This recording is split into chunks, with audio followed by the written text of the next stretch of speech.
My husband Jack revealed Andy's prenuptial agreement upon receiving his inheritance, declaring, "I don't need a life with you anymore. I'm inheriting $5 million. I don't need you when I have that money." His cold words signaled the demise of our marriage after years of living together. I felt like a mere obstacle in his pursuit of wealth, but he remained oblivious to the significant secret tied to the $5 million inheritance. "Mom, is it true that Grandpa is in critical condition?" My daughter Sophie's unexpected question caught me off guard. Ethan, Jack's father, had a serious health problem, and the information was supposed to be a secret between Jack and me. "Did you get that information from your dad?" The only one who could have told Sophie was Jack. "Yes, and on a call from Dad, he told me to renounce Grandpa's inheritance." Sophie's words unsettled me. With a single phone call, my peaceful life was about to be shaken. A few days after Sophie's revelation, Ethan passed away peacefully. Since getting married, I had lived with Jack's parents, providing unwavering support during their health struggles. It had been 5 years since Jack's mother passed away, and now, with Ethan's passing, the funeral went smoothly. Yet just as I thought I was free from tension, Jack's behavior underwent a dramatic change. "What are you doing here? Why hasn't it been cleaned properly lately?" Jack frequently pointed out minor dust and small stains. "I'm sorry, I must have missed it. I'll clean it right now." However, the issue wasn't just about cleaning. "Why are you serving this? I wish you'd pay more attention to the taste when you cook." Even the dishes he used to enjoy were now unappreciated. "Is there something bothering you lately?" I gathered the courage to ask, but it only worsened his mood. "It's useless to deny it. To be honest, the food you make isn't good. I've been tolerating it because my parents never complained, but I've always felt its tastelessness deep down." Jack's words pierced my heart, marking the first time he had criticized me so severely. My mom always cleaned and did laundry perfectly, and at meal times she cooked with care without cutting corners. "You're nothing like her." I've been patient, but I can't stand it any longer. This was the first time he compared me to his mother and criticized me. All I could do was deeply reflect on myself. "I'm truly sorry. I couldn't have imagined that he valued my cooking so little." Tears started to flow uncontrollably. "Do you think anything will change if you cry? Your tears mean nothing now. Don't show them to me." Jack abruptly stood up, leaving the house and slamming the door behind him. As he walked away, I called out, "Jack, where are you going? Come back." But it seemed he didn't hear me. My mind was in turmoil, unable to comprehend this sudden change. Until a few months ago, we were a couple sharing everything, holding hands, and navigating life's challenges together. I couldn't understand how we had become so distant. And then I remembered. The call from Sophie revolved around Ethan's inheritance. There was a hint of hesitation in Sophie's voice that night. Jack arrived home much later than usual, and I missed the chance to inquire about it. I wondered if Jack had discovered information about the inheritance and chose to keep it to himself.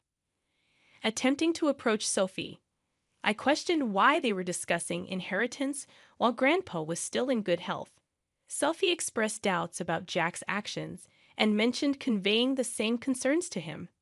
Considering Sophie's words about the inheritance falling into her hands if not divided differently, I couldn't help but recall Jack's recent cold behavior towards her. Doubts crept into my mind. Was he planning to take all the inheritance and abandon me?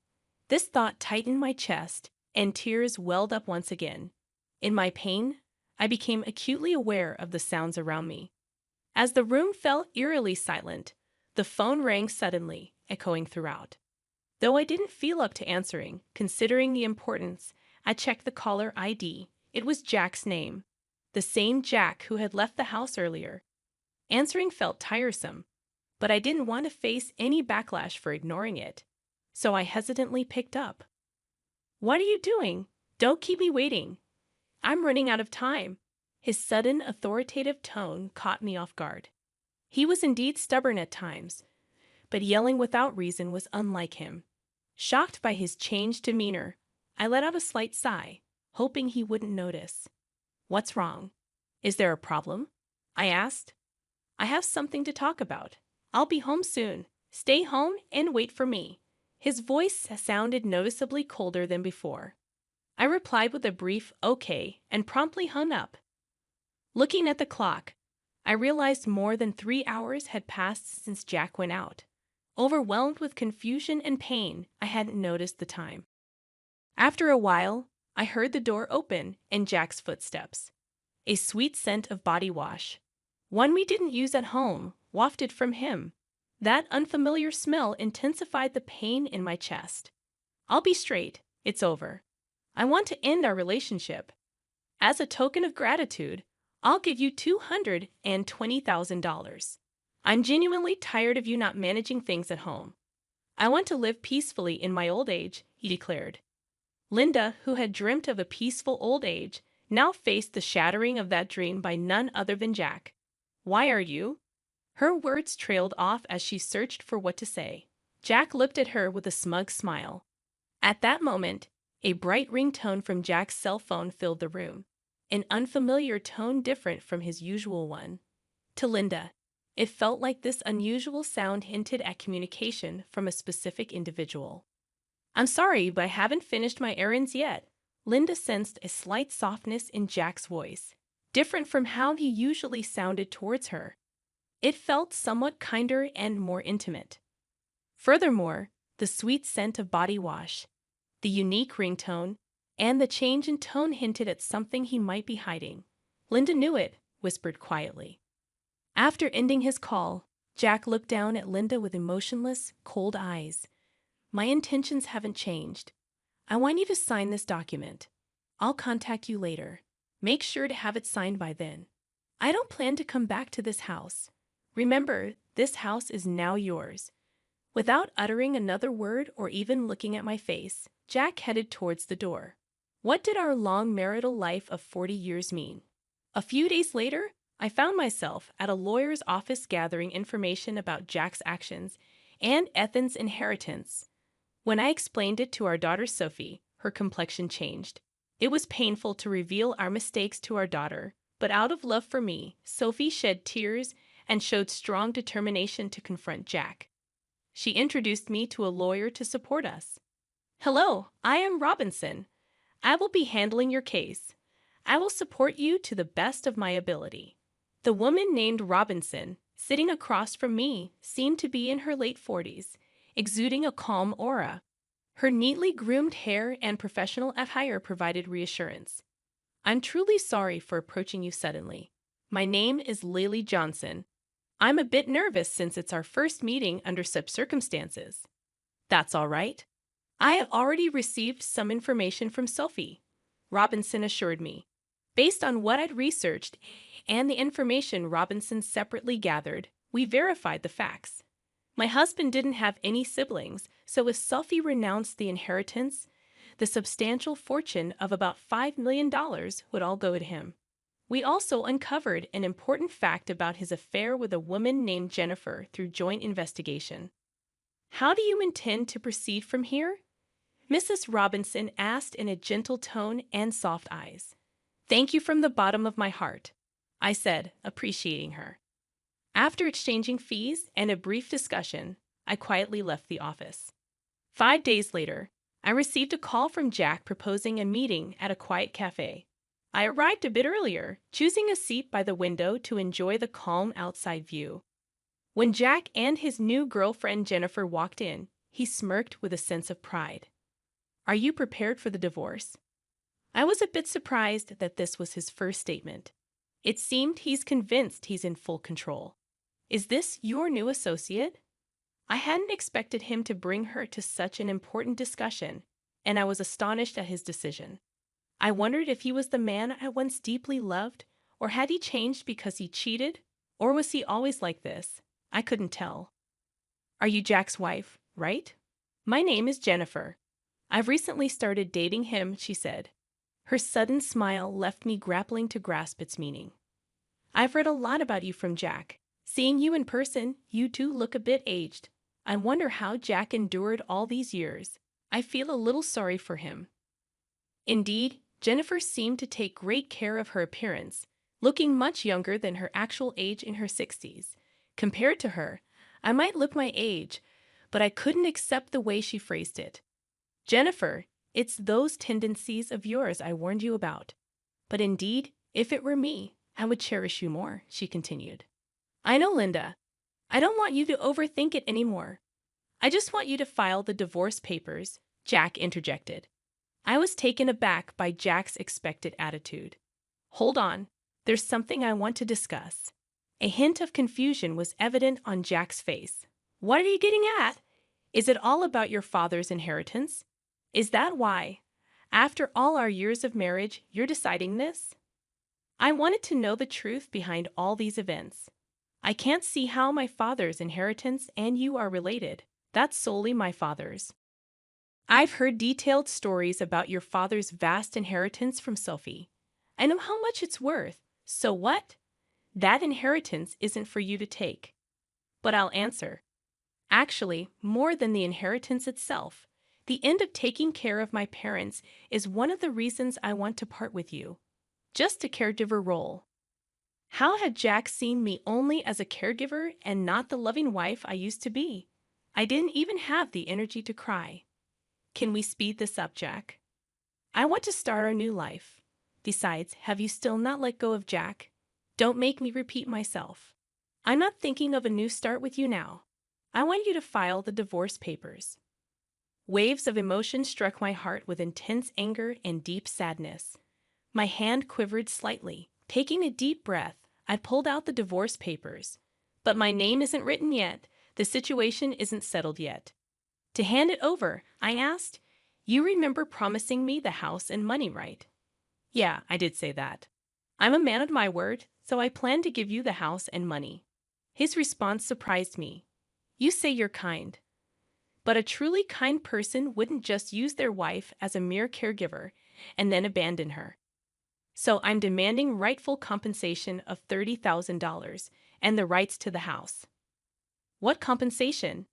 When we talked about money, it was supposed to be $20,000. You always nitpick at the very end.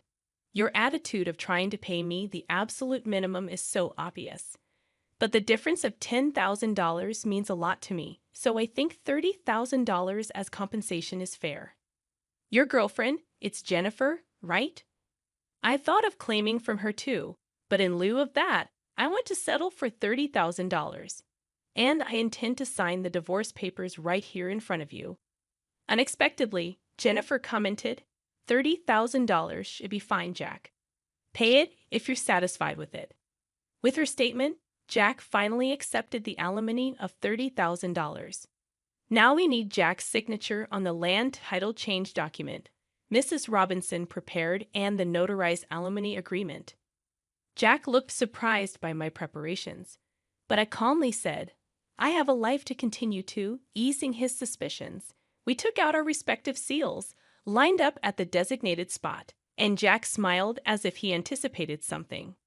"So, Linda, will you sign the divorce papers right now?" "Understood."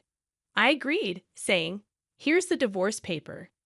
As I carefully wrote my name and firmly stamped it, Jack couldn't hold back his laughter and burst into loud guffaws. "With this, you and I no longer have any relationship. Also, I have something to tell you. Actually, I'm set to inherit $5 million, so I didn't need someone like you anymore.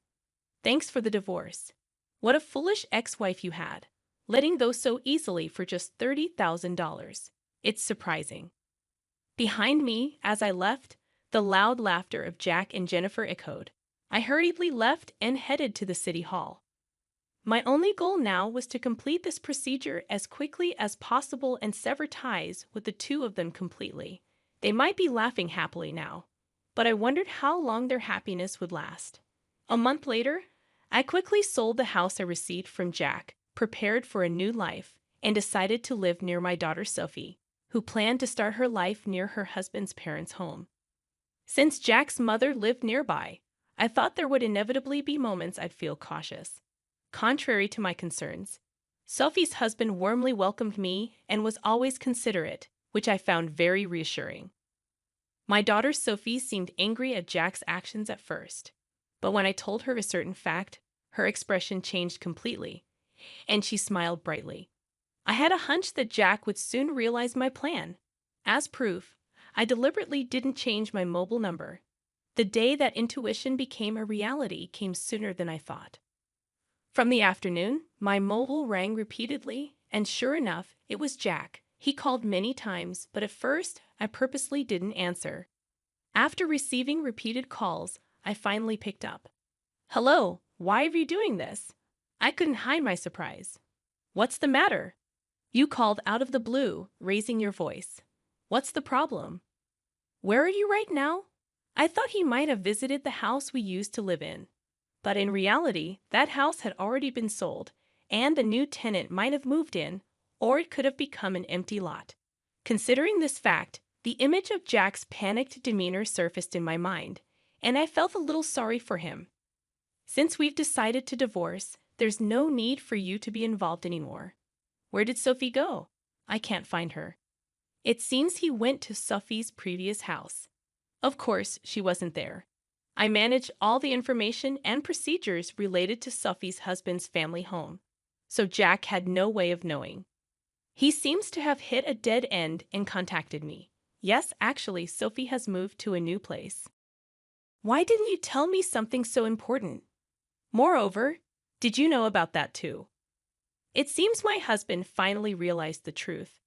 By that, are you referring to the significant hidden debt that Ethan had? Actually, when I investigated Ethan's inheritance in detail, I was shocked by the amount of the inheritance. But at the same time, I found out about a considerable hidden debt. Probably, while he was alive, he estimated he could repay the debt with about $5 million and hid that fact from us. However, he passed away midway through repayment, and the hidden debt was left neglected. And when you officially receive an inheritance, you are also obliged to inherit such hidden debts. Jack was blinded by the allure of easy money and neglected thorough verification and investigation. That was his big mistake. "So, I have a question. Did you really know about my dad's debt?" Jack asked. "Information is easy to come by. It becomes clear to anyone with a little search. That's why I noticed it." I imagined Jack turning red with anger on the other end of the phone. "Anyway, what about the promised money? What about the money you intended to return?" I had my suspicions, but his real goal was money after all. Besides, about that property. If I had known about my dad's debt from the beginning, I wouldn't have gotten involved at all. "I understand how you feel. I thought it deep down, but I chose not to say it. But think about it, putting aside the money issue for a moment. You got to marry a very attractive woman, right? Isn't that pretty lucky? Of course, I don't know if Jennifer chose Jack because of his assets or if it was truly love. As soon as Jennifer found out about my debt, she left me. I thought she would. It's exactly as I expected, Linda. Think about it. How about starting over with me? I feel deceived by Jennifer. I just realized now you're the person I really need." The tone of Jack's voice suddenly dropped and became emotional. I wondered if he had forgotten everything he did to me.